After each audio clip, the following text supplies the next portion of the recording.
How is it going, Orlando City fans? My name is Ty Rothschild, and I am with Paramore Pundits with today's first edition of Inside the Lines. I'd like to talk about Orlando City's decision to fire assistant coach Ian Fuller earlier this week. Fuller is one of the members of the organization who is known as an Orlando City legend. Coach Fuller played with the Lions during Orlando City's time in the USL Pro and transitioned with the club when Orlando City became an MLS expansion team at the end of 2014. Coach Fuller's dismissal came as an absolute shock to the fan base and brought out many concerns with what direction the club is heading in. Earlier today, Orlando City released the following statement. Earlier this week, the very difficult decision was taken to not renew Ian Fuller's coaching contract with Orlando City. Decisions like this involving any player or coach are never taken lightly by the club, and this was no exception. The decision was taken only after consultation throughout the club, including with the head coach. Now, with regards to this statement, I personally do not believe that this decision came from head coach Adrian Heath in any way, shape, or form.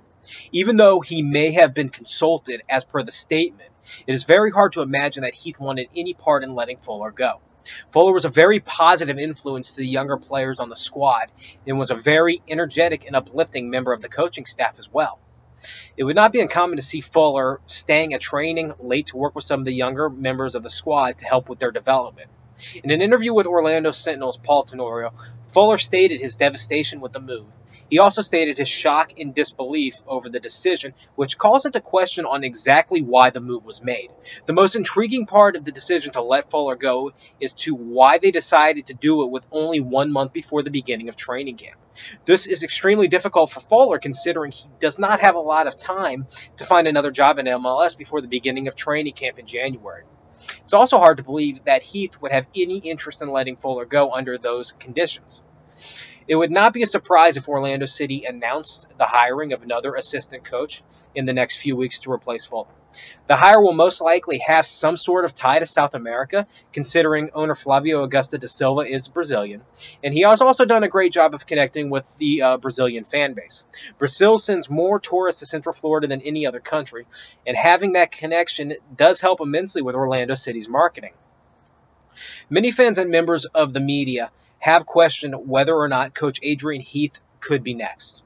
With all the changes within the organization, including Fuller's dismissal and general manager Paul McDonough leaving the team as a result of the front office hiring new chief soccer officer Armando Canero, it is fair to say that this type of progression would see Heath be dismissed next. However, I personally do not feel that this will happen at any time soon.